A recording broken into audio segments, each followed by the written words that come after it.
வாழ்க வையகம், வாழ்க வையகம், வாழ்க வளமுடன். இது கனடா ஸ்கை யோகா மன்றத்தின் வாராந்த தொடர் சிந்தனை உரை வகுப்பு. வருகை தந்துள்ள அனைத்து வேதாத்திரிய அன்பர்களையும் வாழ்த்தி வணங்கி வரவேற்கிறோம். இவ்வகுப்பில் முதுநிலை பேராசிரியர் பழனிசாமி ஐயா அவர்கள் மகாரிஷியின் ஞானக்களஞ்சிய பாடல்களுக்கு தொடர் சிந்தனை உரையாக விளக்கமளித்து வருகின்றார். ஐயா இந்த மன்றத்திற்கு 4 வருடங்களுக்கு மேலாக பல்வேறு தலைப்புகளில் சிந்தனை உரை ஆற்றியிருக்கின்றார்கள். பல கிட்டத்தட்ட ஒரு 300 சிந்தனை உரைகள் வரையிலே செய்திருக்கிறார் அவர்.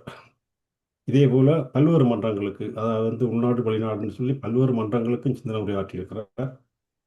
பல ஆத்மீய புத்தகங்களையும் எழுதி வெளியிட்டுள்ளார். அவரை பற்றி சுருக்கமாக சொல்வதென்று சொன்னால், வேதாத்திய தத்துவங்களை ஆழ்ந்து அகன்று அலசி நுணுகி விஞ்ஞானத்துடன் ஒப்பிட்டு கற்றறிந்து அதை எளிமையாகவும் தெளிவாகவும் சொல்லும் விதம் அற்புதம். அவரின் சிந்தனைகளை தொடர்ந்து கேட்டவர்கள் உணர்ந்திருப்பார்கள். அவற்றை நினைக்கும் போதெல்லாம் உள்ளம் தூய்மை கண்டு கொண்டிருக்கும். ஐயாவின் சிந்தனைகளை தொடர்ந்து கேட்டு மேன்மேலும் தூய்மை வருவோம். இப்போ சிந்தனையை தொடங்குமாறு கனடா ஸ்கை யோகா மன்றத்தின் சார்பில் ஐயாவை பணிவன்புடன் கேட்டுக்கொள்கிறோம். வாழ்க வளமுடன் ஐயா. வாழ்க வளமுடன் ஐயா. வாழ்க வையகம், வாழ்க வையகம், வாழ்க வளமுடன். குரு வாழ்க, குருவே துணை.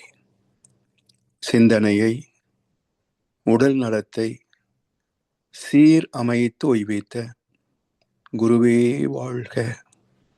வாழ்க வளமுடன், வாழ்க வளமுடன், வாழ்க வையகம். கனடா ஸ்கை யோகா அறக்கட்டளையை சிறப்பாக நடத்தி வருகின்ற ஆன்மீக அன்புள்ளங்கள், குறிப்பாக பேராசிரியர் முனைவர் சிவசங்கரம் ஐயா அவர்கள் மற்றும் இந்த நிகழ்ச்சியை தொடர்ந்து சிறப்பித்து வருகின்ற அன்பர்கள் அனைவருக்கும் அருட்தந்தை வேதாத்திரி மகர்ஷி அவர்கள் சார்பாக வாழ்க வளமுடன் என்ற வாழ்த்துக்களையும்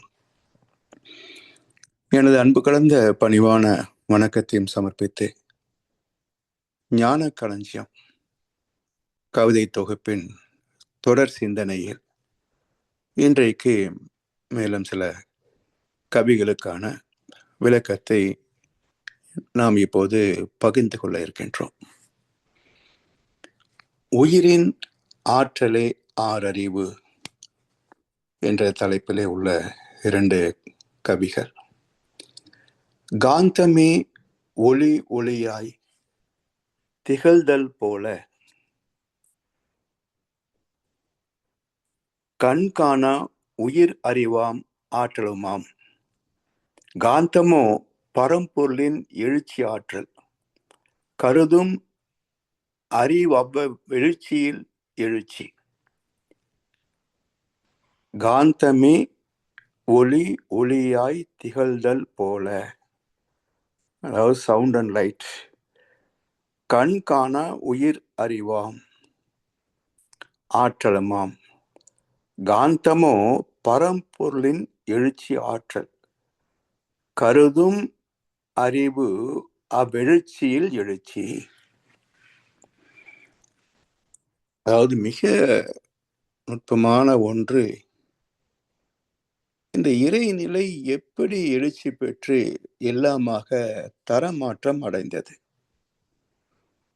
எவ்வளவு முறை நாம் படித்தாலும் கேட்டாலும் சிந்தித்தாலும் கூட ஒரு காலகட்டத்திற்கு பிறகுதான் நம்முடைய அறிவுக்கு எட்டுகிறதே தவிர எளிதில் இது எட்டுவது இல்லை. அதனால் பல கவிகளிலே மகர்ஷி அவர்கள் பல கோணங்களிலே திரும்ப திரும்ப அந்த கருத்துக்களை நம்முடைய சிந்தனைக்கு வைக்கிறார்கள்.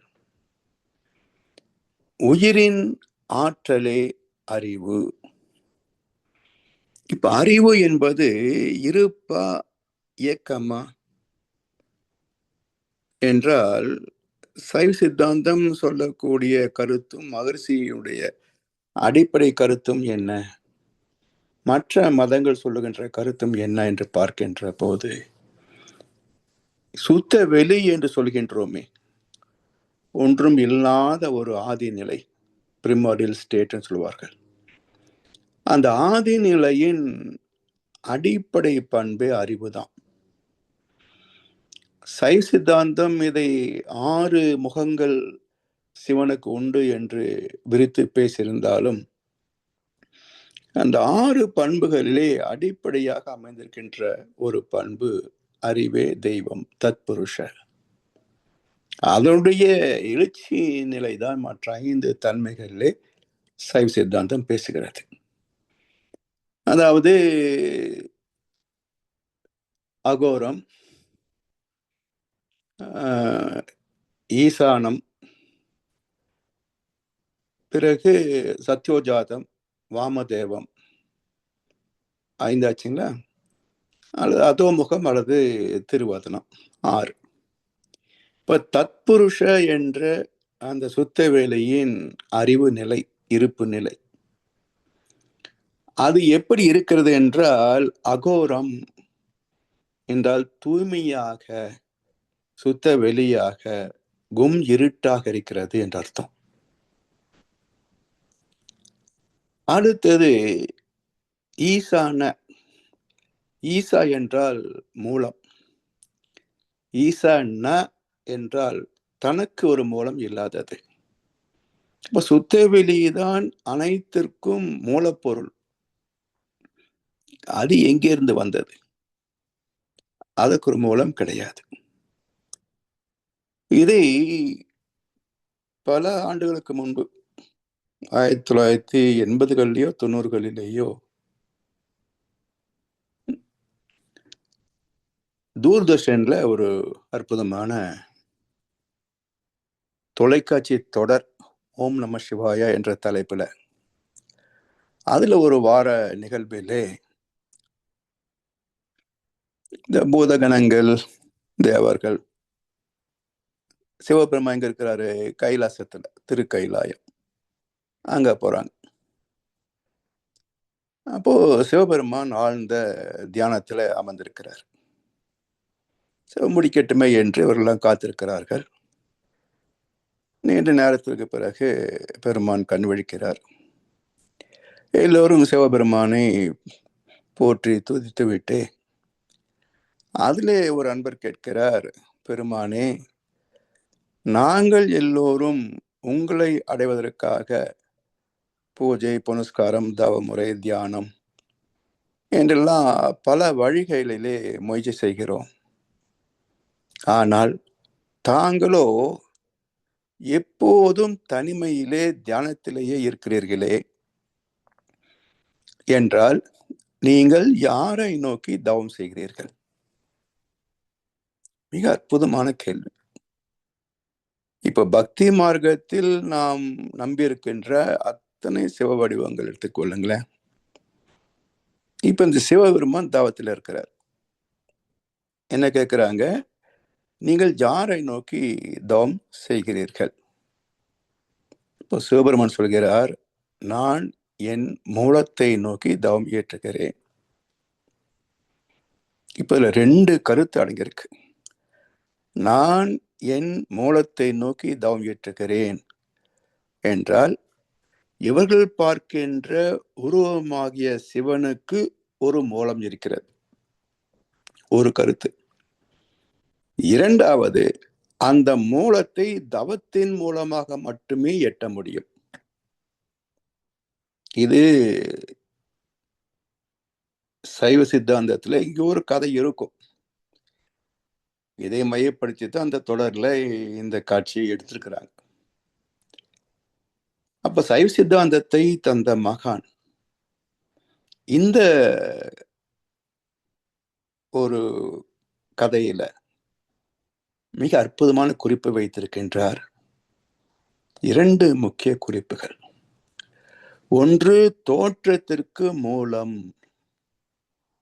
உருவங்கள் அனைத்திற்கும் மூலம் அரூபம்.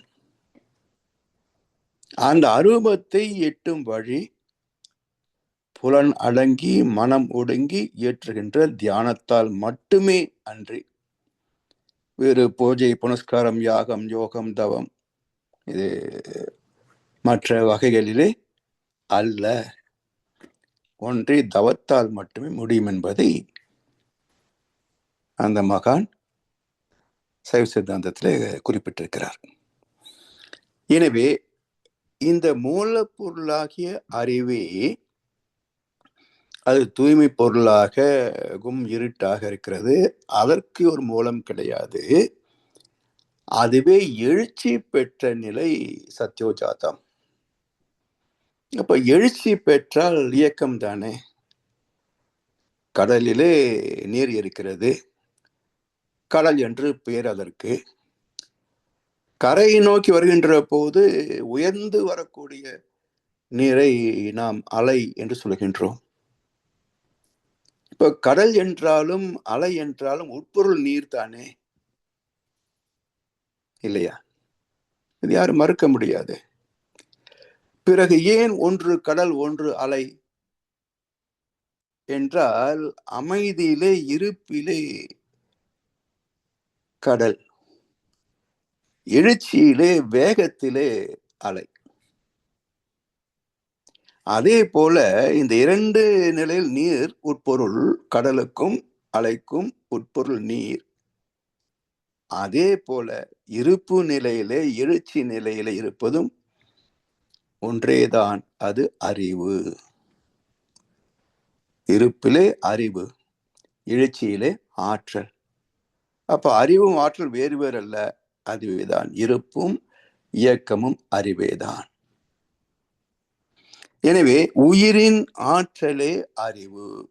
அறிவே ஆற்றலா எழுச்சி பெற்றதனால்தான் எல்லா இயக்கங்களிலும் ஒரு சீர்மை இருக்கும், இயக்க ஒழுங்கு இருக்கும். ஏன்னால் அறிவின் இயல்பு, அறிவின் இலக்கணம், அறிவின் சூத்திரமே ஒழுக்கம்தான்.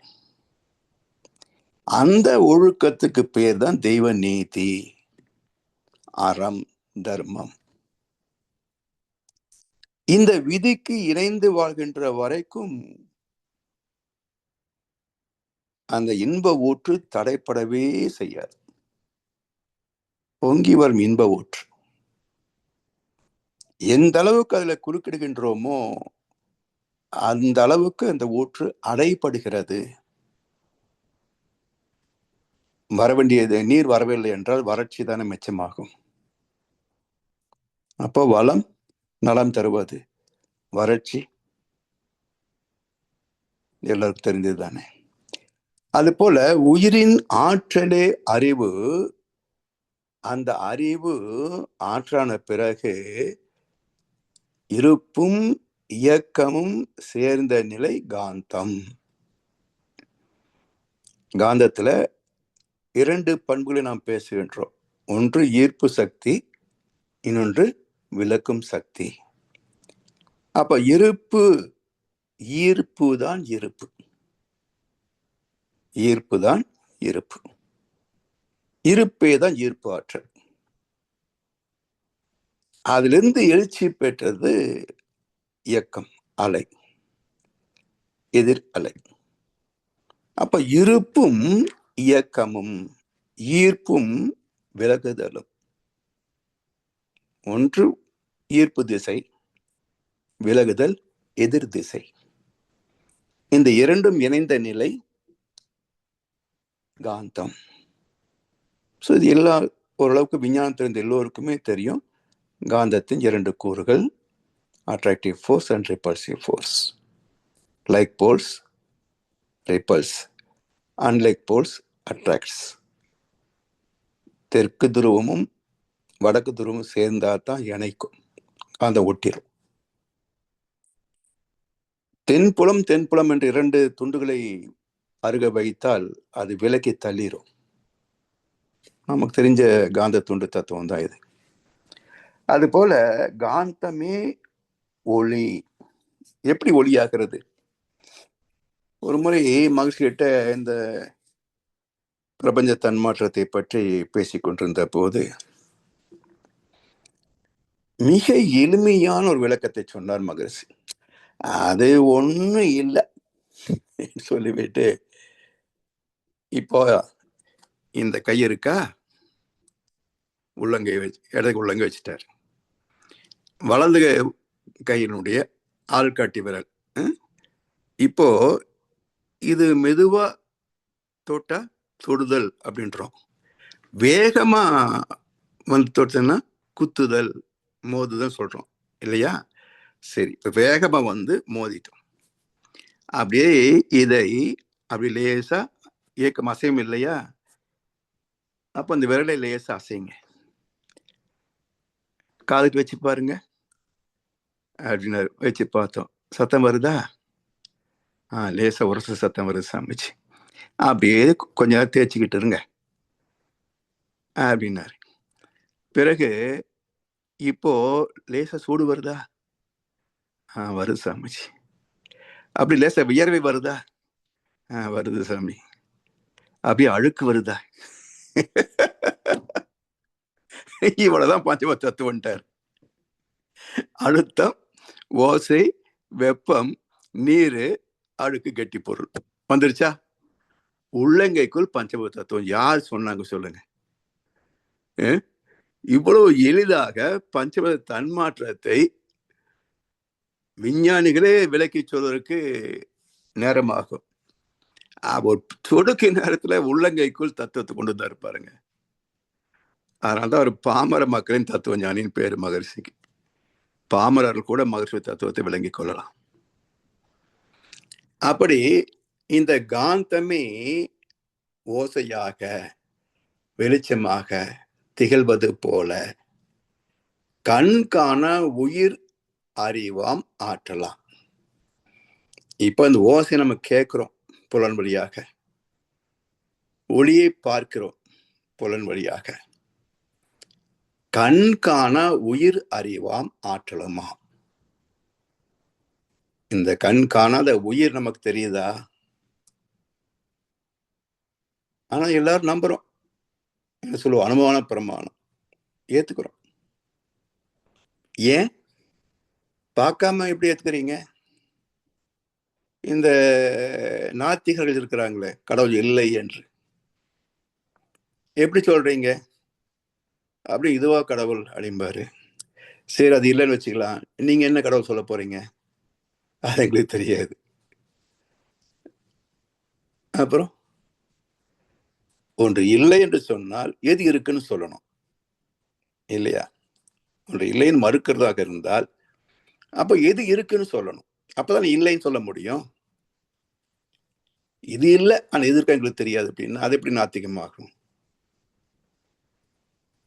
எனவே கடைசியில் என்ன காம்ப்ரமைஸ் வருவாங்கன்னா, ஒரு ஆற்றல் இருக்குது என்பதை நாங்க ஏத்துக்கிறோம் அப்படிம்பாங்க. ஆற்றலுக்குள் இயக்க ஒழுங்கு இருக்கு, அது யாருன்னு கேட்டா, இல்ல பகுத்தறிவு பேசுறீங்களா, அந்த அறிவுக்கு எங்க கொஞ்சம் காட்டுங்களேன். காட்ட முடியுமா? எனவே கண்காணா உயிர் அறிவாம் ஆற்றலுமாம். ஏன்னா உயிருக்குள்ள ஒரு செல் இன்னொரு செல்லை ஈர்த்து பிடிச்சாதான் உடம்பு இல்லைங்களா? இப்போ உடம்புக்குள்ளேயே காந்த சக்தி அதிகமா இருக்கிறது எப்படி, குறைந்தா இருந்தா எப்படின்னு தெரிஞ்சுக்கலாமே. இப்போ சிறு மாணவ பருவத்திலிருந்து நடுத்தர வயது வரைக்கும் அந்த கையில அந்த கிளு நீங்க வச்சுக்கீங்களேன், அந்த சதை பிடிச்சு கொள்றோம் பாருங்க, கைக்கே கிடைக்காது சதை. ரொம்ப இறுக்கு பிடிச்சாதான் கிள முடியும். ஒரு 70 வயசு ஆச்சுன்னா தானே தொங்குது இல்லை. இப்ப நாம உள்ளாடைகளை பயன்படுத்துறோம், எலாஸ்டிக். கொஞ்ச காலத்துல அது லூஸ் ஆகிப்படுது இல்லை. அப்ப என்னாச்சு? அந்த எலாஸ்டிசிட்டி போயிடுச்சு அப்படிங்கிறோம். அப்ப ஈர்க்கும் தன்மை தளர்ந்து போச்சு அப்படிங்கிறோம். அப்போ நம்முடைய உடல் இருக்கின்ற காந்தமும் தளர்ந்து போகுது. எலாஸ்டிக் என்ற ஒரு பொருளிலே நாம் விஞ்ஞான நுட்பத்தை பயன்படுத்தி ஒரு ஈர்ப்பு சக்தியை கொடுத்தாலும் அதுவும் அந்த இழுவை சக்தியிலிருந்து தளர்ந்து போகிறது. அப்ப ஈர்த்து வைப்பதற்கும் தளர்ந்து போவதற்கும் ஒரு சக்தி அவசியம் இல்லையா? அதான் உயிர் காந்தம், ஜீவகாந்தம். அதுவே தான் உயிர். எப்படி இறைத்துகளின் சேர்க்கை வீண் என்று பேசுகிறோமோ, அதே போல ஜீவாந்த துகள்களின் சேர்க்கை உயிர் துகள். அதனால் அந்த ஈர்த்து பிடிக்கின்ற ஆற்றல் இல்லை என்று சொன்னால் நிக்க முடியாது. அதனால் அந்த ஈர்ப்பு பிறகு ஈர்த்து மட்டும் வைக்குதா? நாம் உண்ணுகின்ற உணவு உயிர் சக்தியாகுது, எனர்ஜி. அது எங்க உற்பத்தி ஆகுது? உண்ணுகிறோம், நாவிலேயே உமிழோடு கலந்து செரிமானம் ஆகிறது. அதுல செரிக்காததெல்லாம் வயிற்றிலே செரிக்கிறது, அங்க செரிக்காததெல்லாம் குடலிலே செரிக்கப்படுகிறது. இப்படி ரசம், ரத்தம், சதை, கொழுப்பு, எலும்பு, மஜ்ஜை, கடைசியில சுக்கிலம், சுரோனிதம் என்ற மிக நுண்ணிய காந்தலைகளாக வெளிப்படுகிறது. இத எல்லா செல்லு கூட சேர்க்கணும் இல்ல? ஃபேக்டரி வயிறு, ஆனா நாடு முழுக்க கொண்டு போய் சேர்க்கணும் இல்ல உணவு? வயலே விட்ட உணவு எல்லாருக்கும் எப்படி கிடைக்கும்? அது போல வயிற்றில் உற்பத்தி செய்யப்படுகின்ற கலோரிஸ் உடல் முழு கொண்டு சேர்க்கிறது இல்லையா? அப்போ ஒரு விளக்கு சக்தி எல்லா இடத்துக்கும் கொண்டு போய் சேர்க்கிறது. அப்ப ஈர்ப்பு சக்தி இழுத்து பிடிக்க, அதற்குள்ளே விளக்கும் சக்தி ஆற்றலை கொடுத்து கொண்டிருக்க, இப்படி ஒரு வியாபாரம், debit credit, give and take உடம்புக்குள்ள நடந்துகிட்டே இருக்கும். இப்படி கண்காண உயிர் அறிவாம் ஆற்றலுமாம். அறிவும் ஆற்றலும் சேர்ந்தது உயிர். காந்தமோ பரம்பொருளின் எழுச்சி ஆற்றல். காந்தம் இயக்கம் வந்த பிறகுதானே காந்தம். அப்ப பரம்பொருள் என்ற சுத்தவெளியின் எழுச்சி பெற்ற நிலையில் உருவானது அந்த எழுச்சி ஆற்றலும் இறையாற்றலும் கலந்த நிலை காந்தம், இன்டராக்ஷன். கருதும் அறிவு அவ்வெழுச்சியில் எழுச்சி. கருதும் அறிவு. இப்ப நம்ம சிந்திக்கிறோம் இல்லையா? கருத்துன எண்ணங்கள். அப்ப எண்ணுகின்ற அறிவு, எண்ணுகின்ற மனம், இது எழுச்சியில் எழுச்சி. எழுச்சி பெற்றது பஞ்சபூதங்கள், மீண்டும் எழுச்சி பெற்றது 5 வகை ஜீவராசிகள், மனமாக முழுமை பெற்றது மனிதனிடத்திலே. அப்ப மனிதன்தான் அனைத்தையும் உணர்கின்றான், தெய்வத்தையும் உணர்கிறான். இந்த உலகில் வேற எந்த ஜீவனுக்காவது, எந்த ஒரு கோளுக்காவது மூலப்பொருளை அறியக்கூடிய திறம் உண்டா? எந்த கோளுக்கும் கிடையாது, எந்த ஜீவனுக்கும் கிடையாது, மனிதனை தவிர. அதனால்தான் மனிதனை பற்றி எத்தனையோ பேர் சிறப்பித்து பேசினாலும் மகிழ்ச்சி ஒரு சிறிய சாமியத்துல சொல்லுவார், எல்லாம் வல்லவனாகவும் எல்லாமே உள்ளவனாகவும் பரிணமித்தவன் மனிதன். அப்ப man is a sample of the universe. Human is a sample of the universe. ஒவ்வொரு மனிதனும் இந்த உலகத்தின் பிரதிநிதி. இப்போ டெலிகேட்ஸுக்கு போறோம் இல்லையா? இந்த மாவட்டம், இந்த மாநிலம், இந்த நாடுன்னு டெலிகேட்ஸ் போறாங்களே. So every human is a delegate of the universe, delegate of the Almighty. ஒவ்வொரு மனிதனும் இறைவனின் அம்சமே. தெய்வம் மனுஷ ரூபேன. அடுத்த கவி, அழுத்தம், ஒளி, ஒளி, சுவை, நாற்றம் 5ம் உயிராற்றலே.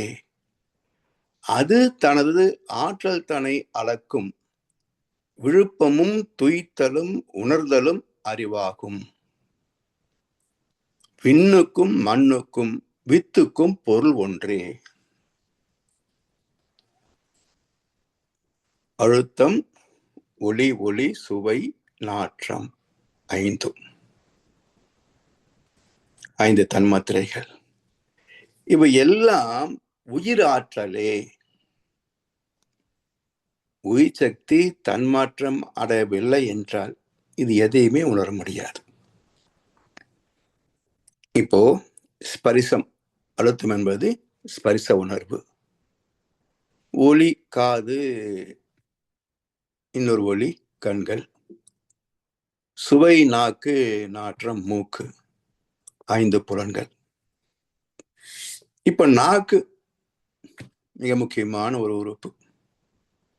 ஒரு இனிப்பு பதார்த்தத்தை நாக்கில் வைக்கிறோம், அது இனிப்பு என்று சுவைக்கிறது.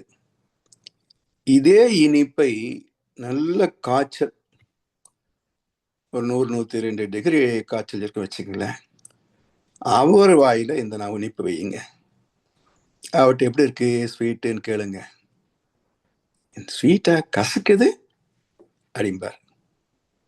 அப்ப கசப்பு இனிப்பு எங்க இருக்கு? நார்மல் பர்சன் அது இனிப்புன்றாரு,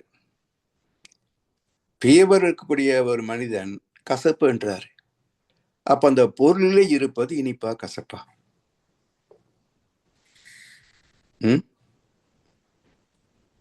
பொருட்களிலே இல்லை. எந்த அனுபவமுமே பொருட்களிலே இல்லை. எல்லாம் ஒரு நாடகம்.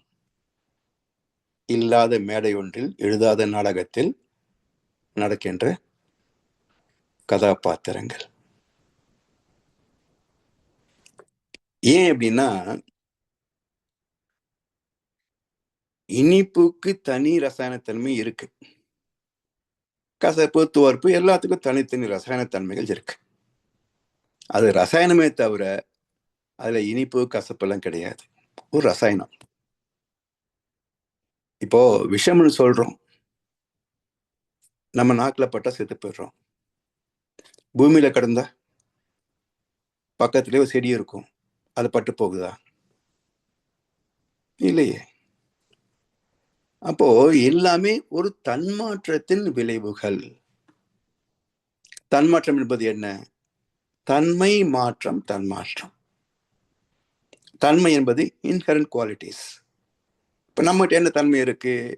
திசுக்கள் இருக்கு, அதுக்குள்ள உயிர் இருக்கு, அதுல ஜீவாந்தம் இருக்கு, அதுக்குள்ள அறிவு இருக்கு.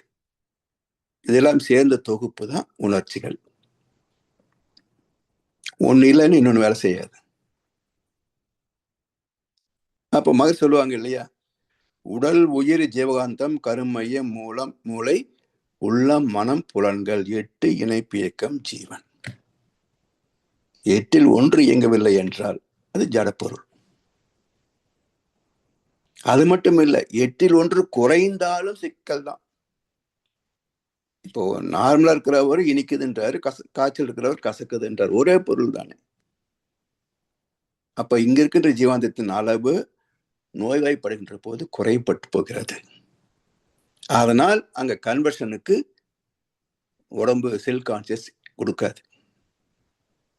இங்கேயே பத்தல, உனக்கு எங்க கொடுக்கறது என்று நாக்குக்கு போகக்கூடிய ஜீவாந்தத்தை கற்பனிடும். இன்னும் சொல்ல போனா வயிற்றுக்கு போகக்கூடிய ஆற்றலையும் கற்பனிடும். அதனாலதான் நோய்வாய்ப்படுகின்ற போது பசி எடுக்காதுங்க. மாத்திரை போட்டுட்டு முழுங்குற ஒரே ஜீவன் மனுஷன் மட்டும்தான். வேற எந்த ஜீவனுக்கு நோய் வந்தாலும் லங்கனம் பரம ஔஷதம், அது ஒன்றும் சாப்பிடாது. ஊசி போட்டுட்டு முழுங்குற ஒரே ஜீவன் மனுஷன் மட்டும்தான். அப்புறம் அதெல்லாம் உள்ள போய் பதுங்கி ஒரு நாளைக்கு பாயும். அப்போ அதை தாங்க முடியுமா? ஹார்ட் அட்டாக்கு அது இதுன்னு சொல்லி சங்கோதிருவாங்க.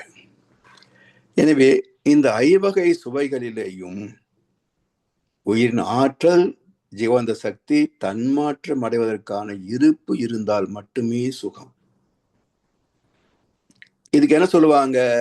எக்கனாமிக்ஸ்ல தி லா ஆஃப் டிமினிஷிங் யூட்டிலிட்டின்னு சொல்லுவாங்க. அதாவது இந்த ஜீவாந்தத்தின் இருப்பு அதிகமாக இருந்தது என்று சொன்னால் அதுல தன்மாற்றம் கூடிக்கொண்டே போகும். அந்த இருப்பு குறைவு வருகிறது என்று சொன்னால் அதுல சுவையும் குறையும். என்ன சொல்றாங்க, இப்ப நார்மலா வச்சுக்கங்களேன், ஒரு இனிப்பு சாப்பிட்றோம், ரொம்ப சுவையா இருக்கும், ரொம்ப டேஸ்டியா இருக்கும்.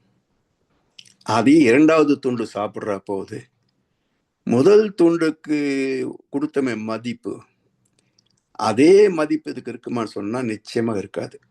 அதை 10ன்னு வச்சுக்கிட்டா இது 9 தான், 8 தான். மூன்றாவது துண்டு சாப்பிடலான்னு சொன்னா சாப்பிடணுமா அப்படின்னு தயங்கும்.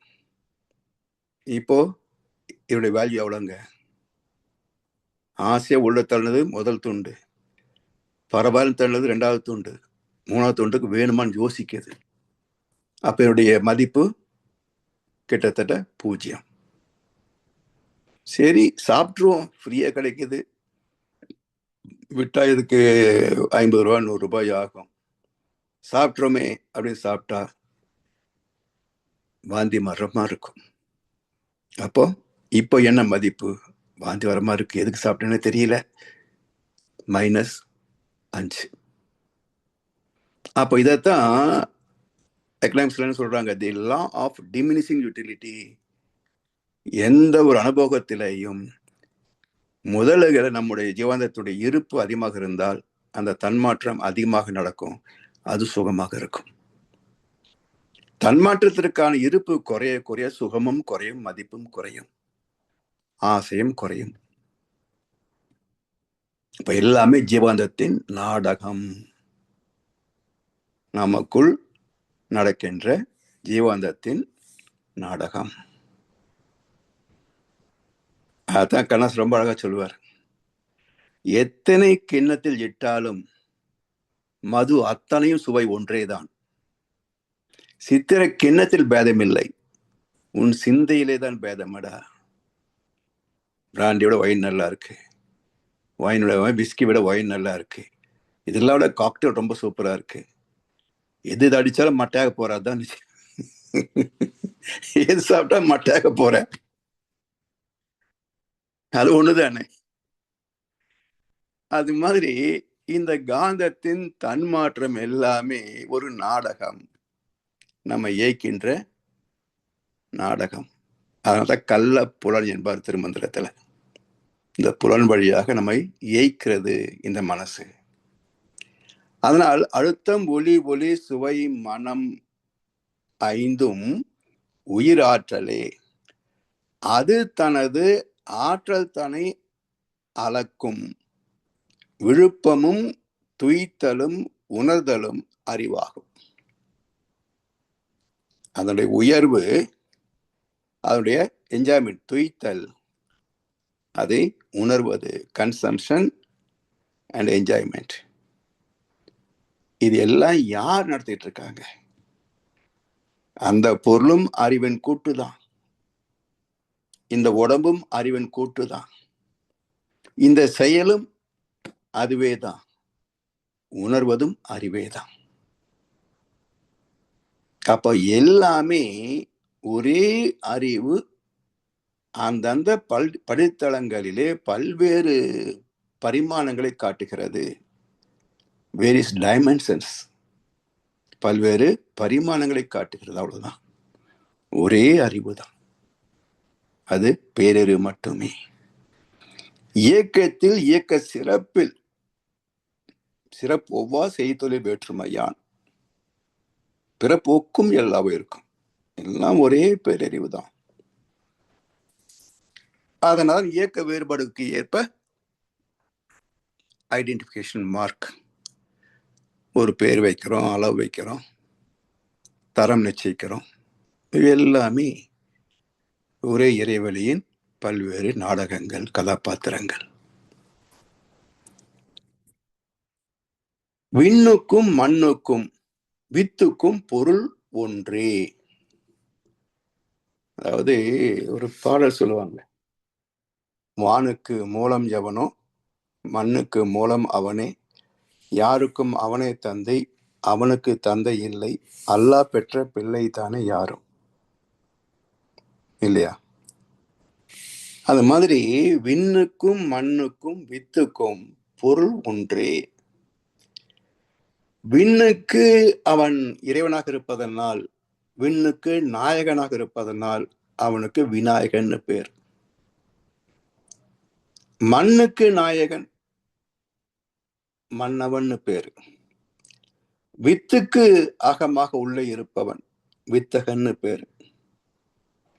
அப்போ மன்னவன், தென்னவன், விண்ணவன், வானவன், 4 படித்தளங்கள் இருக்குங்க. இந்த 4 படித்தளங்கள் எதை குறிக்கிறது? இந்த மண் சார்ந்த, புலன் சார்ந்த, உடல் சார்ந்த வாழ்க்கையே சாஸ்வதம் என்று வாழ்கின்ற வாழ்க்கை மன்னவன். தென்னவன் துரியம். தவத்திலே உச்சிக்கு வந்து விட்டால், உச்சியிலே நிலைக்கின்ற போது தென்னவன். துரியம் கடந்து சக்திகளம், விண்வெளி, அங்கே போய்விட்டால் விண் அவன். அதையும் கடந்து சிவகலம், சுத்தவெளிக்கு போய்விட்டால் தான் அவன். அப்போ மண் கூட்டல் அவன், தென் கூட்டல் அவன், விண் கூட்டல் அவன், தான் கூட்டல் அவன். அந்த அவன் ஒரே அவன் தான், இறைவன். அவன் இறைவன். அதனால் அந்த அறிவின் படித்தளங்களை இப்படிலாம் காட்டுகிறார்கள். ஆனால் அனைத்திற்கும் ஒரே பொருள்தான் மூலம். அடுத்த கவிங்க.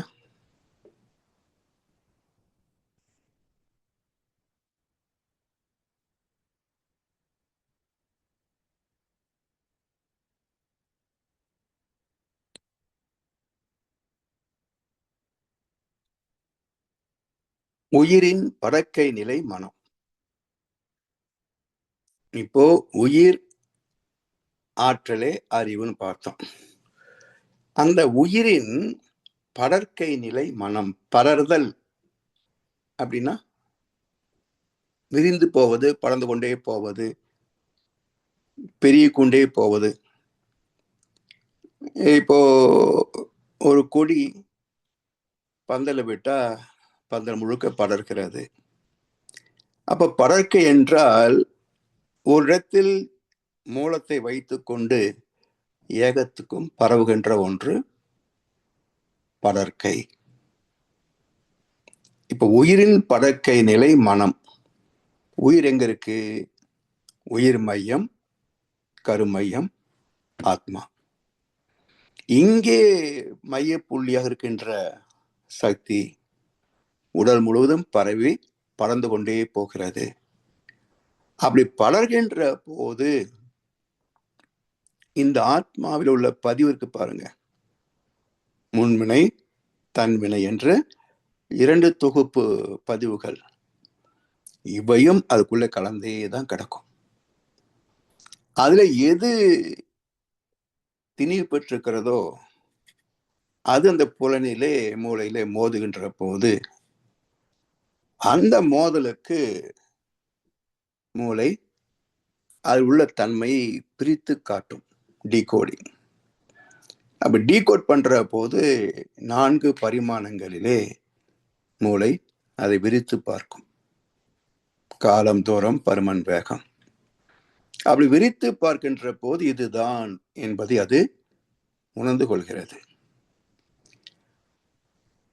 இப்போ எது அங்கே போச்சு? பதிவுதான் அங்கே பிரதிபலித்தது. பதிவை இல்லை என்றால் என்ன பிரதிபலிக்க முடியும்? ஒண்ணுமே இல்லை, தூய்மையான காந்தாற்றல் மட்டுமே. இப்ப என்ன பிரதிபலிக்க முடியும்? பிளாங்க். ப்ரொஜெக்டர் ஓடிட்டு இருந்தா தான் ஸ்கிரீன்ல படம் தெரியும். ப்ரொஜெக்டர் ஃபால்ட் ஆகி போச்சுன்னா ஸ்கிரீன் வெள்ளையா தான் இருக்கும், பிளாக் அண்ட் ஒயிட்னு தெரியாது, கலரும் தெரியாது. அதே போல மூளை ஒரு ஸ்கிரீன் தான். இந்த ஆத்மாவில் இருக்கின்ற வினை பதிவுகளின் தாக்கம் மோதுகின்ற போது அகக்காட்சிகளாக உணர்கிறோம். அங்க ஆளு படமெல்லாம் தெரியாது, ஒரு உணர்தல் மட்டுமே. எனவே இறை அறிவும் உயிர் உணர்வும் அறிந்த பேரும் அறிவறிந்த பேரும். இந்த விரிந்து போவதனால மனசுன்னு சொல்றோம். அப்ப எது விரிந்து போனது? Characterised biomagnetic field. ஆத்மாவில் இருந்த பதிவுகள் ஜீவாந்த இயக்கத்தோடு அதிலேயே கலந்திருப்பதனால அதுவே சுழன்று இயங்கி விரிந்து மனமாக விரிந்து மூளையில போய் மோதி எண்ணமானது. அப்ப மனம் எங்கே பிறக்கிறது? ஆத்மாவில் பிறக்கிறது. எண்ணம் எங்கே பிறக்கிறது? மூளையில் பிறக்கிறது. செயல் புலன்கள் மூலமாக நடக்கும். சொல், வாய் பேசுவது அதுவும் செயல்தான். கைகள் கால்கள் செய்வது அதுவும் செயல்தான். எனவே உயிரின் படற்கை நிலை மனம். மையத்தில் இருக்கின்ற ஆத்மாவாக, உயிராக, கருமையமாக இருக்கின்ற ஒரு கோர் பாயிண்ட், மைய புள்ளி. அதிலிருந்து உடல் முழுவதும் படர்ந்து போகக்கூடிய பதிவுகளுக்கு பேர் மனம். இப்ப இறை அறிவும் உயிர் உணர்வும் அறிவறிந்த பேரும். இதுக்கு மார்க்கம் என்ன? உண்மையான ஆன்மீகத்தில் வந்தால் மட்டுமே, அதாவது தவத்தோடு இணைந்த ஆன்மீகம், அவர்களுக்கு மட்டும்தான் இதை புரிந்து கொள்ள முடியுமே தவிர வேறு யாரும் இறைவனையும் அறிய முடியாது, உயிரையும் உணர முடியாது, அறிவையும் அறிய முடியாது. மூன்றுமே மறை பொருட்கள். இறை, உயிர், அறிவு மூன்றுமே மறை பொருட்கள். யான் பெற்று உய்வதற்கு அகத்தவத்தில் ஆழ்ந்தேன். இதெல்லாம் நான் எப்படி தெரிஞ்சுக்கிட்டேன்? சித்தர் பெருமக்கள், ஞானிகள், மகான்கள், நமக்கு முன்னாடி வாழ்ந்த ஆன்றோர் பெருமக்கள், சான்றோர் பெருமக்கள் எப்படி புரிந்து கொண்டார்கள்? சுய அனுபவமாக. அப்ப இந்த சுய அனுபவத்தை எப்படி பெற முடியும்? யான் பெற்று உய்வதற்கு அகத்தவத்தில் ஆழ்ந்தேன். இன்னர் டிராவல், கட உள். அப்ப நமக்குள்ளே கடந்து போவது. அப்ப தவம் என்பது தன்னுள் தன்னை தேடுகின்ற முயற்சி. தவம் என்பது தன்னுள் தன்னை தேடுகின்ற முயற்சி. மனமே தன் மூலமாகிய அறிவை தேடுகின்ற முயற்சி. மனசு இல்லாம அறிவை அறிய முடியாது. மனதின் மூலமாகத்தான் அறிவை அறிய முடியும். எனவே யான் பெற்று உய்வதற்கு அகத்தவத்தில் ஆழ்ந்தேன். தவத்தில் உட்கார்ந்த மட்டும் போதாது. கடல்ல இறங்குறோம், சில பேர் கால் மட்டும் நினைப்பாங்க, சில பேர் முழங்கால் வரைக்கும் உள்ள போய் நடந்து வருவாங்க, சில பேர் மேலோட்டமா நீந்துவாங்க, சில பேர் ஆழ்கடலில் முத்தெடுப்பாங்க, இன்னும் சிலர் ஆராய்ச்சியாளர்கள் அதுக்கும் கீழே என்னென்ன வகையான உயிர்கள் இருக்கிறது என்பதெல்லாம் போய் கண்டெடுப்பார்கள்.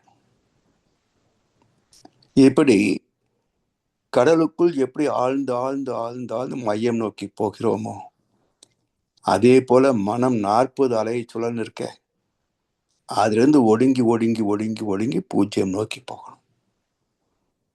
அதுதான் தனக்குள் தன்னை தேடுகின்ற முயற்சி, தவம். அப்படி அகத்தவத்தில் ஆழ்ந்து ஆழ்ந்து போய் கண்ட அனுபவம். முறையாக ஒவ்வொன்றும் முழுமையாய் உணர்ந்தேன். முறையாக ஒவ்வொன்றும் முழுமையாய் உணர்ந்தேன். அரைகுறையெல்லாம் இங்க கிடையாதுங்க. அதாவது பல மகான்கள் பக்தி மார்க்கத்துல,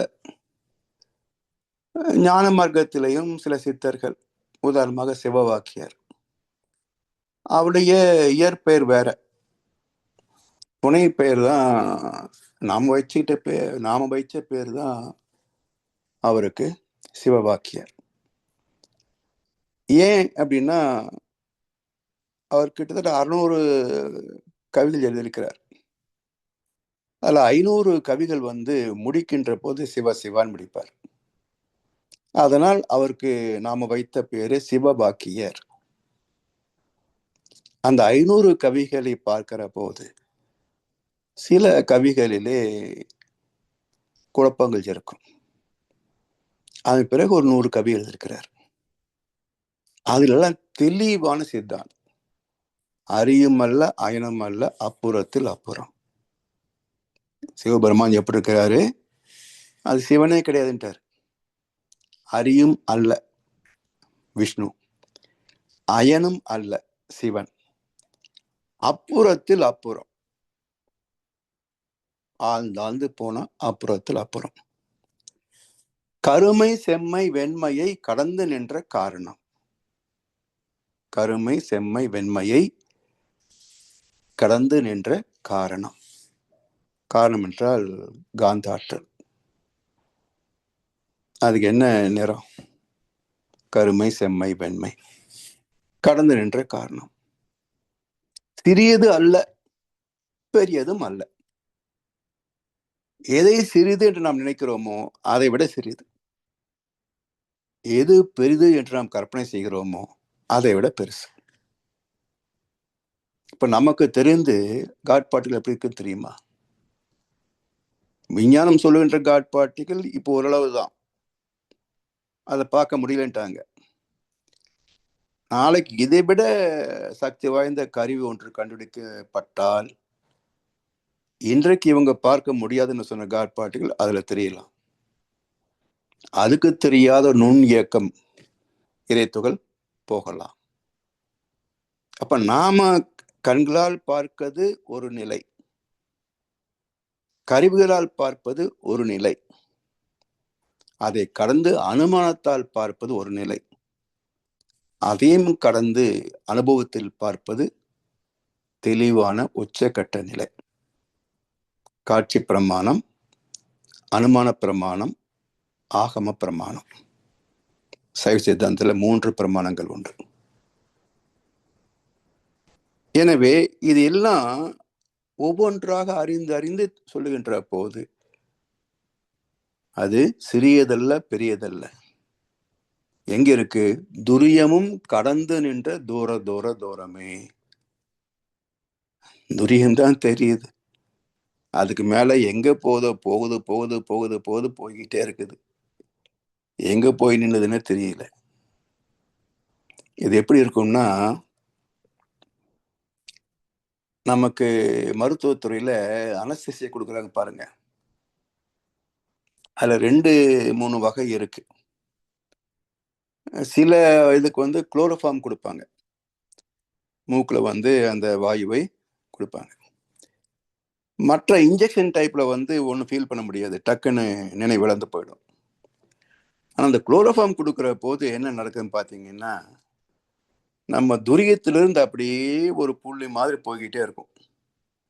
அப்படியே அது காணாம போயிடும். மறுபடியும் நமக்கு நினைவு வருகின்ற போது எங்கே காணாம போனோமோ அங்க தொடங்க ஒரு புள்ளி அப்படியே உடல் உணர்வுக்கு வருவோம். இது குளோரோஃபார்ம்ல அனஸ்தீசியா எடுத்தவங்களுக்கு இந்த அனுபவம் இருக்கும். அதே போல முறையாக ஒவ்வொன்றும் முழுமையாய் உணர்ந்தேன். தூரத்துல போய் உணர்கிறோம். பூஜ்யமாக சிவத்தை உணர்கிறோம். 1, 3 ஆகிய இறைத்துகள் நிலையை உணர்கிறோம். 4, 7 ஆகிய விண் சக்தியை உணர்கிறோம். ஜீவாந்தமாகிய 8, 13 உணர்கிறோம். ஜீவன்களாக நுண்ணுயிர் முதல் நம் வரைக்கும் 40 வரைக்கும் உணர்கிறோம். எனவே முறையாக ஒவ்வொன்றும் முழுமையாய் உணர்ந்தேன். மூலமான இருப்பு சுத்த வெளி இறைவனாயும். மூலமான இருப்பு ஆற்றல் அது சுத்த வெளி, அது இறைந்து கிடக்கின்ற இறைநிலை. நிறைநிலையில் நுண்பகுதி விண் உயிராய். நிறைநிலையின் நுண்பகுதி விண் உயிராய். மிக முக்கியமான நுட்பமான கருத்து இது. இந்த பிரம்மஞான பாடலிலே நிறைவெளி நிலைவெளின்னு 2 வார்த்தை மகர்ஷி பயன்படுத்திருக்கிறாங்க. பொதுவாக நீங்க கேட்டீங்கன்னா 2 ஒண்ணுதான் அப்படின்றவாங்க. 2 ஒண்ணாக இருக்கிறதுனா 2 வார்த்தை மகர்ஷி பயன்படுத்த மாட்டாங்க. அப்ப நிலைவெளிக்கும் நிறைவெளிக்கும் என்ன விளக்கம் என்றால், நிலை அது தெரியுது, நிலைத்திருப்பது, அழியாதது, அக்ஷர பிரம்மம், அது என்றைக்கு நிலைத்திருப்பது, அது நிலைவெளி. ஓகே, சுத்தவெளி. நிறைவெளி என்பது என்ன? அப்ப நிறைதல் என்பது ஒரு இயக்கம். ஒரு கண்டென்ட் இல்லாம நிறை குறை என்ற இலக்கணம் கிடையாது.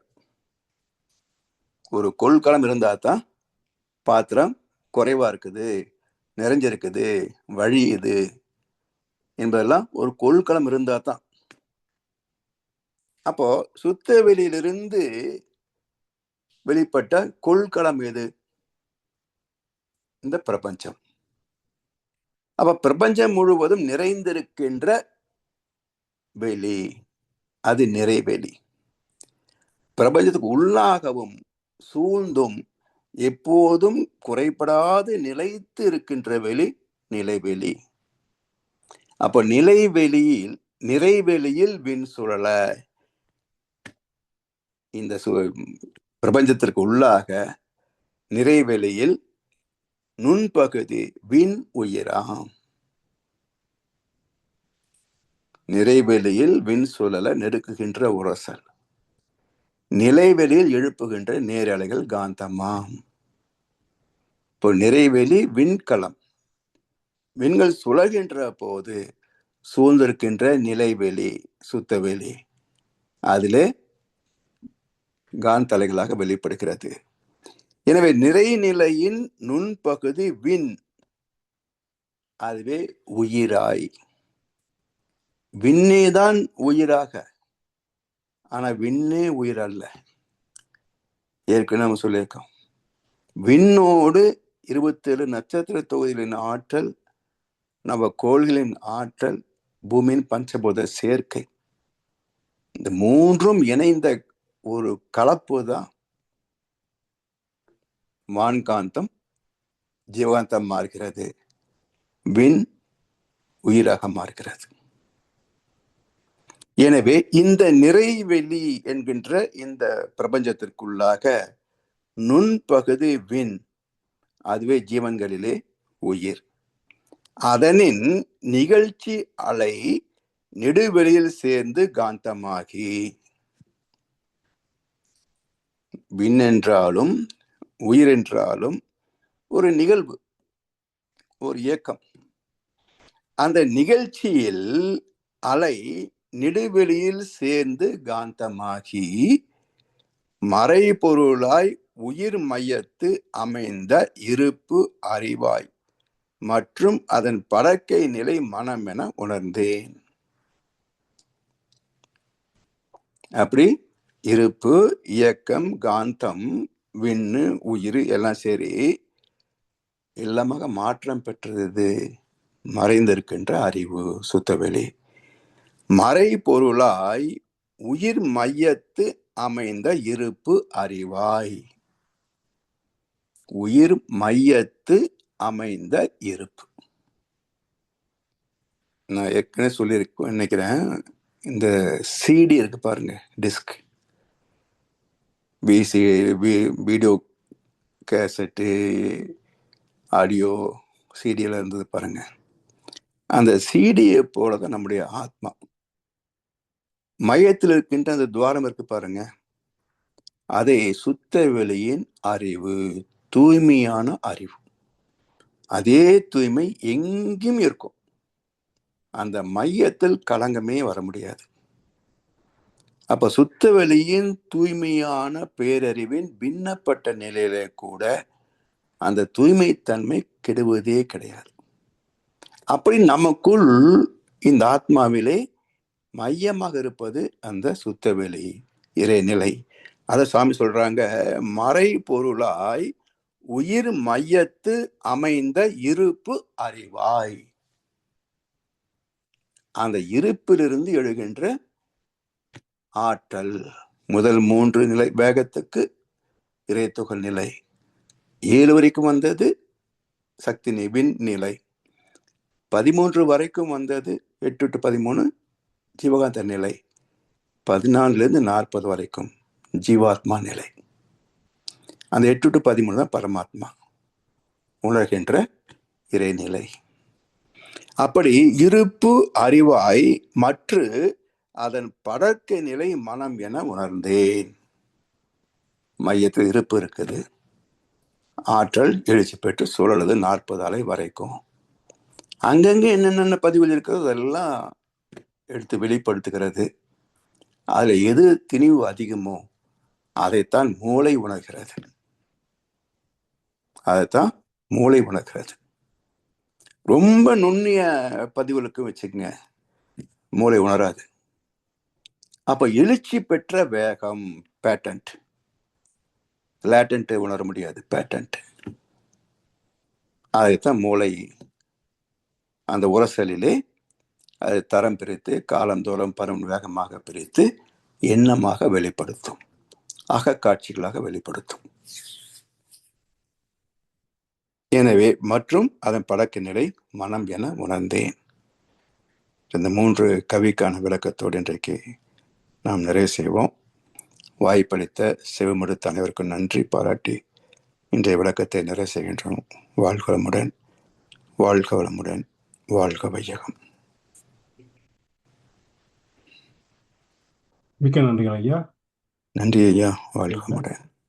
வளையம் போல் மிகவும் சிறப்பான சிந்தனை ஐயா. அதில் அந்த பஞ்சபூத தத்துவத்தை உள்ளங்கையில் வைத்து அதை விளக்கம் கொடுத்தீங்கள், மிகவும் அருமையாக இருந்துச்சு. அடுத்ததாக இன்னும் ஐயா நான் அதில் நோட் பண்ணேன்னு சொன்னால், அந்த காந்தத்தின் தன்மாட்டம் எல்லாம் ஒரு நாடகம்.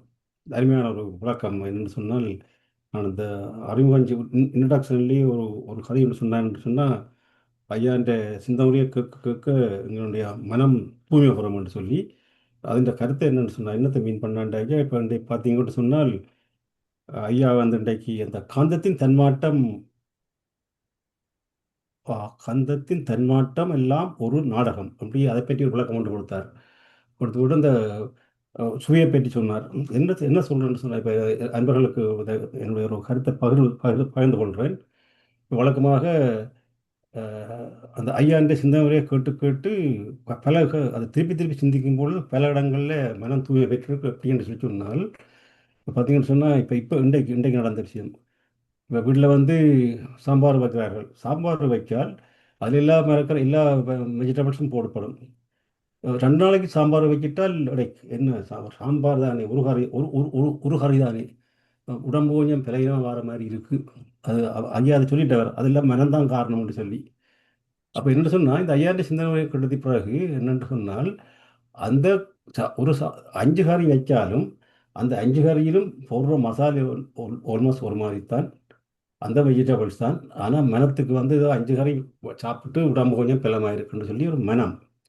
அப்போ ஐயான் சிந்தனையை கேட்கும்பொழுது அந்த சுத்திபரம் என்னென்னு சொன்னால், எல்லாம் உண்டு தானே, ஒதுக்கில் அது சாதாரணம், அதை பெருசாக எடுக்காமல் எங்களுக்கு லேசாக போயிடும் அந்த லைஃப். உதாரணமாக சொன்னார்.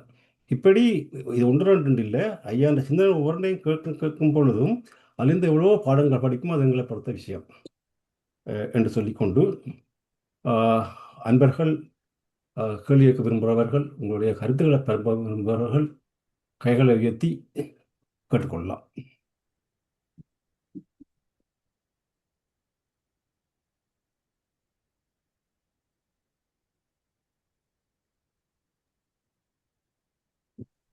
ஐயா வாழ்க வளமுடன். ஐயா ரைட், வாழ்க வளமுடன் ஐயா, சொல்லுங்க. இந்த கவிதை ஐயா மகரிஷி நெடுவழியில் என்று ஒரு சொல்லித்தாரர். ம். அது அது என்னத்தை ஏதாவது வித்தியாசமான கருத்தை கொண்டு அது நெடுவெளியும் சுத்தவெளி தான். நெடிய விரிந்த பேரண்டம். வெளியே விழுந்தது கொண்டோம். விரிந்து போகிற எல்லாமே நெடியன்னு சொல்லுவோம். இந்த பிரபஞ்சமும் வந்து ஒரு மைய புள்ளி வச்சிருக்கிறோம். பிறகு நெடிய விரிந்த பேரண்டம். எத்தனை பெருசா இருக்கு இந்த பிரபஞ்சம் சொல்ல முடியறது இல்லை. அப்ப நெடிய என்றால் மிக தூரம் போகக்கூடியதுன்னு அர்த்தம். ஸோ அது எந்த இடத்துல பயன்படுத்துகின்றோமோ அந்த சொல் அதுக்கு அந்த அந்த தன்மைக்கு அது ஒரு முழுமையை கொடுக்கும். இப்போ இறைவனை பற்றி பேசுற போது நெடிய விரிந்த அப்படின்னா ஆதி அந்தம் இல்லாமல் விரிந்த சுத்தவெளின்னு அர்த்தம். நெடிய விரிந்த பேரண்டம் அப்படின்னா இந்த பிரபஞ்சம்.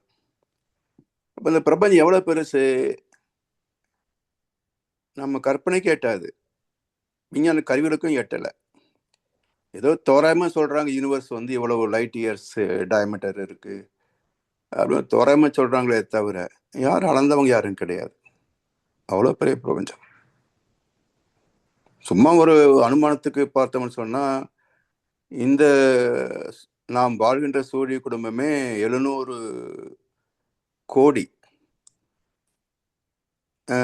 மைல் ஆரம்.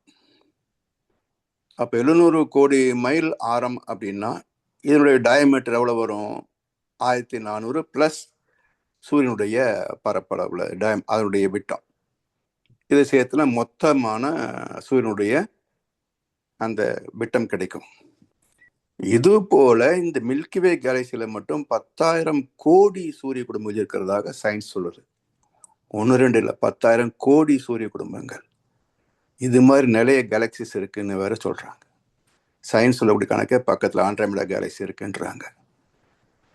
கந்த புராணத்துல 108 மண்டலம் இருக்கு, கேலக்சிஸ் இருக்கு. அதெல்லாம் சேர்ந்தது தான் காஸ்மாஸ் அப்படின்றாங்க. யூனிவர்ஸ் விட காஸ்மாஸ் அப்படின்றது பெருசு அப்படின்றாங்க. நம்ம பொதுவாக யூனிவர்ஸ் என்ற வார்த்தையை பயன்படுத்துகிறோம். காஸ்மாஸ் என்பது அதை விட பெருசு.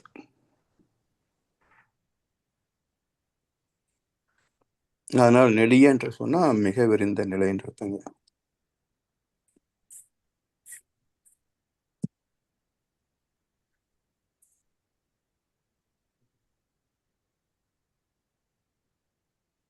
வாழ்க்கை ஐயா. வாழ்க வளமுடன். நன்றி ஐயா. ஐயா, அந்த முதல் கவியிலே இந்த கடைசி வரி, விண்ணுக்கும் மண்ணுக்கும் வித்துக்கும் பொருள் ஒன்றே என்ற வரி காந்தம் என்றதுல வருதா? ஆமா, பொருள் ஒண்ணுதானே, மறைப்பொருள் ஒண்ணுதானே. இந்த கவிதை முழுக்க காந்தத்தை பற்றி சொல்லிக்கணும் வந்து காந்தத்தின் மாற்றம் சொல்லி. அப்ப இது விண்ணுக்கும் அந்த இல்ல அதுல இருப்பு பத்தி பேச வரவில்லைங்க. அந்த கவி போட்டிருக்கீங்களா? காந்தமே ஒளி ஒளியாய் திகழ்தல் போல் கண்காணா உயிர் அறிவாம் ஆற்றலுமாம். அறிவு வந்து சரியா இருப்பு இல்ல, அடுத்த கவிதையா இதுலயா? இதுல வந்து காந்த தன்மாற்றம் உயிர், அது தனது ஆற்றல் தன்னை அளக்கும் விழுப்பம் துய்த்தல் உணர்தல் அறிவாகும். இங்க வந்துச்சுங்களா அறிவு? விண்ணுக்கும் மண்ணுக்கும் வித்துக்கும் பொருள் ஒன்றே. அந்த அறிவே தான் விண்ணாக மண்ணாக வித்தாக இருக்கிறது. அறிவே தான் விண்ணாக.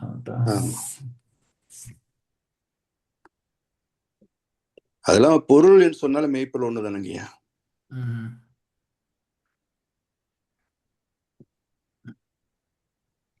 நன்றி ஐயா. நன்றி ஐயா. வாழ்க. ஐயா, எனக்கு ஒரு சின்ன கேள்வி ஐயா. சொல்லுங்க ஐயா. ஐயா, இது இந்த உயிரின் பழக்க நிலை மனம். இந்த உயிர் வந்து கர்மயத்தை மையமா வைத்து உடலை சுற்றி ஓடிக்கொண்டிருக்கிறது என்றதை முதல் கேள்விப்பட்டிருக்கிறேன். அப்ப அதுல இருந்து எனக்கு ஒரு சிந்தனை என்னன்னு சொன்னால், எனக்கு ஒரு அது இன்றைக்கு உங்களோட தெளிவெடுத்து தான் கேட்கணும்னு சொன்னா, அப்ப மையத்தை வச்சு உயிர் சுத்தி ஓடிக்கொண்டிருக்குதுன்னு சொல்லி சொன்னால் எந்த மனம் பல பாட்டில் சிந்திக்கும், எப்படி ஓடுதுன்னு சொல்லி, வலை பக்கமாக ஓடுதோ இடப்பக்கமாக ஓடுதுன்னு அப்படி இருக்கா யோசனை வரும். அந்த மையத்தில் தொடங்கி அப்படியே ஓடி போய் ஒரு பக்கத்தால் போய் இந்த மெட்டக்கு பக்கத்தால் வந்து காலுக்கு கீழே வந்து அடுத்த காலுக்கு இப்படி மற்ற மாதிரி சுற்றி விடுதோ திரும்பி போய் வருதோ அப்படி இப்படி பலவிதமாக எல்லாம் சிந்தனைகள் வரும். நீங்கள் ம். சொல்லும் பொழுது ஒன்று சொன்னீங்க என்று சொல்லி சொன்னால் அந்த படர்க்க நிலை என்று சொல்லும் பொழுது அந்த அதே மையமாக வச்சு அது 4 பக்கத்தாலும் பறந்து கொண்டு இருக்கு. அப்படிதானே ஐயா? எல்லா பக்கங்களும் அப்படியே குளத்துல கல்லு போட்டா எப்படி பரவி கொண்டே போகுமோ ரைட். அலைகள், அது போல. அது மாதிரி பரவி கொண்டிருக்கு. ம். அப்ப அது இந்த மூளையில வரும் பொழுது அந்த துணிவு பெற்ற பதிவுகள் வந்து ம். பிரதிபலிக்கும். ம். அப்படிதானே ஐயா? ஆமா. ஆமா ஐயா, அருமை ஐயா. எனக்கு இப்போ இந்த இதுல இந்த பரவி கொண்டே போறது படர்க்கை அப்படின்ற போது பொதுவா நம்ம வட்டத்தை நினைக்கிறோம். ஆமா வட்டமும் படர்க்கை தான். கோலமும் ஒரு மையத்துல ஒரு கோலம் இருக்கு. இப்போ பூமி ஒரு கோலம். பூமியிலிருந்து காற்று மண்டலம் சுத்திட்டு இருக்குது. அதுக்கு மேல காந்த களம் இருக்கு. அப்போ இவ்வளோ காந்த களம் எல்லாமே சுத்திட்டு தான் இருக்கு. அப்போ இது வட்ட வடிவமா கோல வடிவமா? அப்போ எப்படி சுத்தும்? பரவுதல் படர்க்கை அப்படின்னா எப்படி போகும்? ஸோ இப்போ இதுக்கு திசைகள் கிடையாது.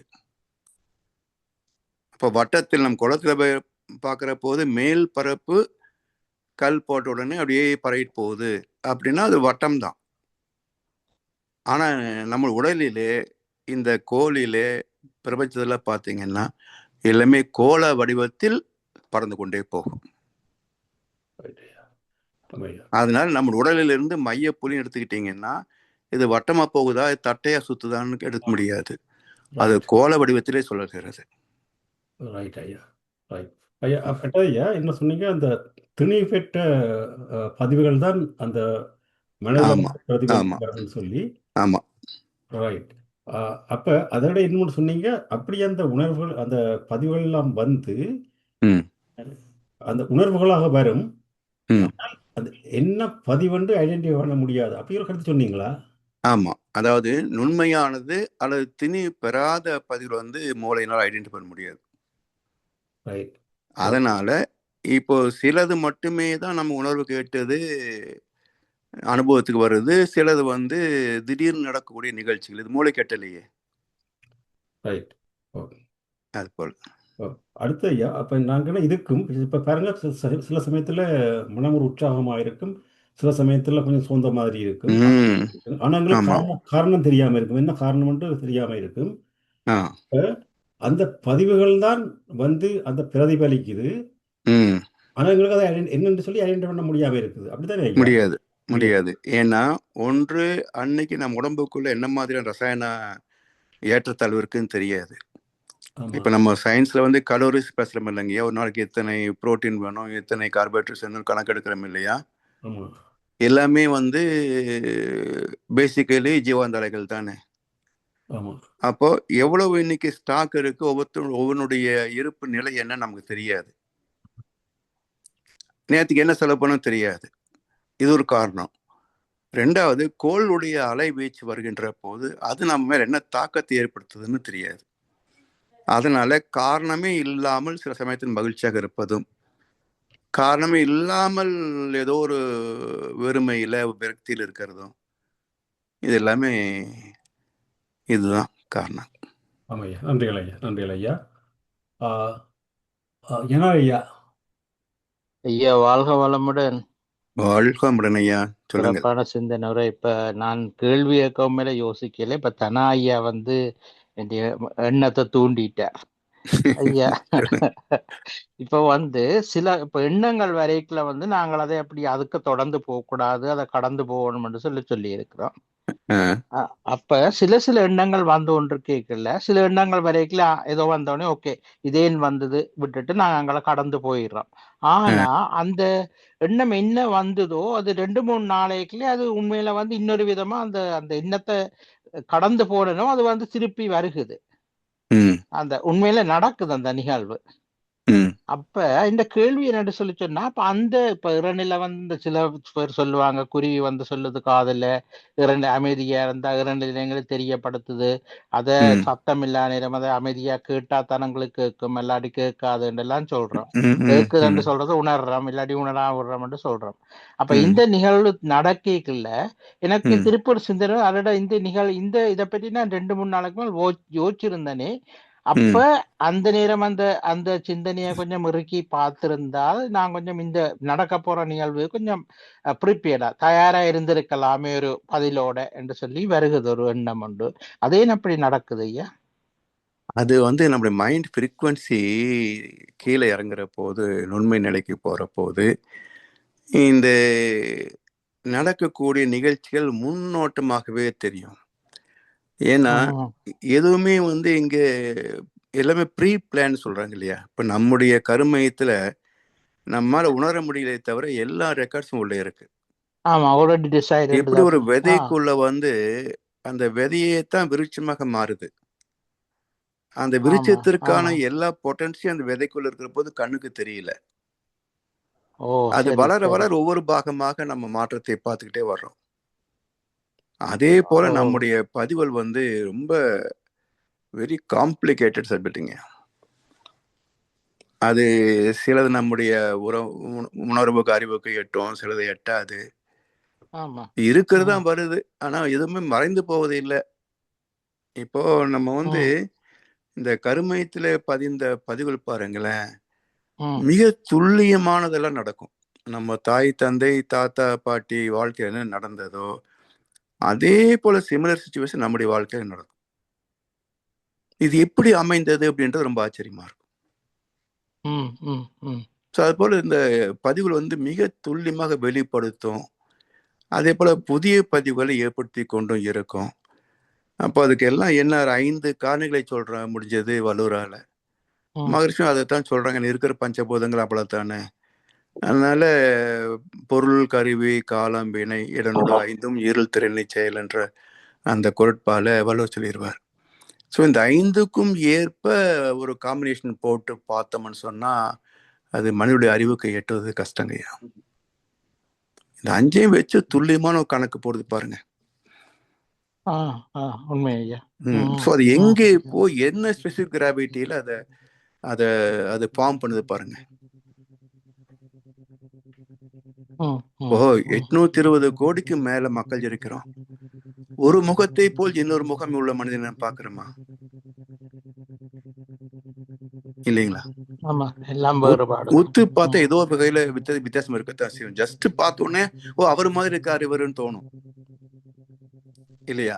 ஆமா ஆமா. ஆனா உத்து உண்மை. பார்க்கிற போது ஏதோ ஒரு வகையிலாவது டிஃபரன்ஸ் இருக்கா இல்லையா? ஓ, ஓ, ஓ, அப்போ இந்த மனித முகம் என்பதுல 820 கோடிக்கு மேல டிசைன் போட்டிருக்கானே. கொஞ்சம் நஞ்சமா யோசிச்சு பாருங்க.